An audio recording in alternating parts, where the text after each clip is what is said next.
శ్రీరామ రామ రామేతి రమే రామే మనోరమే సహస్రనామ తత్తుల్యం రామనామ వరాననే. అందరికీ నమస్కారం. ఈ మార్చి 26వ తేదీన మనం జరుపుకోబోతున్న శ్రీరామనవమి పర్వదినం సందర్భంగా మీ అందరికీ ముందస్తు శుభాకాంక్షలు. హిందువులకు అత్యంత ముఖ్యమైన పండుగలలో శ్రీరామనవమి ఒకటి. లోక కళ్యాణం కోసం అధర్మాన్ని అణచివేసి ధర్మాన్ని ప్రతిష్ఠించడానికి శ్రీ మహావిష్ణువు 7వ అవతారంగా మానవ రూపంలో జన్మించిన రోజే ఈ నవమి. అసలు ఈ రోజు విశిష్టత ఏంటి? రాముడు పుట్టినరోజే సీతారామ కళ్యాణం ఎందుకు చేస్తారు? వీటన్నింటిని గురించి ఈ వీడియోలో వివరంగా తెలుసుకుందాం. మరి ఆలస్యం చేయకుండా వీడియోలోకి వెళ్ళిపోదామా? త్రేతాయుగంలో అయోధ్య రాజు దశరథ మహారాజుకు కౌసల్యదేవికి జ్యేష్ఠ పుత్రుడిగా శ్రీరామచంద్రుడు జన్మించారు. సమయం చైత్ర శుద్ధ నవమి రోజున పునర్వసు నక్షత్రం కర్కాటక లగ్నంలో సరిగ్గా మధ్యాహ్నం 12 గంటలకు రాముడు అవతరించారు. అందుకే మన ఇళ్లలో లేదా దేవాలయాల్లో మధ్యాహ్నం సమయంలోనే ప్రత్యేక పూజలు, పానకం, నైవేద్యం పెడతాము. మర్యాద పురుషోత్తముడు రాముడు దేవుడైనా ఒక సామాన్య మనిషి పడే కష్టాలన్నీ పడుతూ ధర్మం కోసం ఎలా బ్రతకాలో ఆచరించి చూపారు. అందుకే ఆయనను మర్యాద పురుషోత్తముడు అంటాము. ఆ రోజే సీతారామ కళ్యాణం ఎందుకు? చాలా మందికి వచ్చే సందేహం. రాముడు పుట్టింది నవమి రోజు కదా, మరి పెళ్లి కూడా అదే రోజు ఎందుకు చేస్తారు? దీని వెనుక కొన్ని ఆసక్తికరమైన కారణాలు ఉన్నాయి.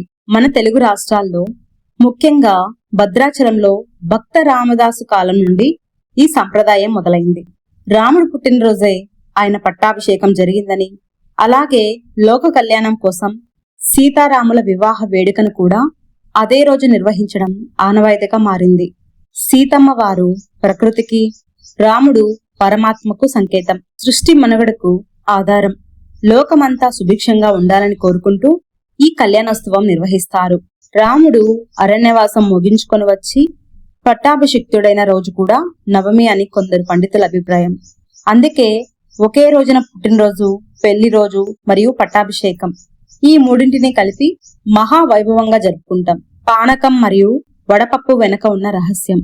శ్రీరామనవమి అనగానే మనకు గుర్తొచ్చేవి పానకం, వడపప్పు. దీని వెనుక ఆధ్యాత్మిక కారణంతో పాటు గొప్ప ఆరోగ్య రహస్యం కూడా ఉంది. శ్రీరామనవమి ఎండాకాల ప్రారంభంలో వస్తుంది. బెల్లం, మిరియాలు, ఇలాచి కలిపిన పానకం శరీరానికి చలవ చేయడమే కాకుండా ఎండ తీవ్రత నుండి ఉపశమనం కలిగిస్తుంది. అలాగే నానబెట్టిన వడపప్పు శరీరానికి తక్షణ శక్తిని, ప్రోటీన్లను శరీరానికి అందజేస్తుంది. చివరిగా ఒక మాట.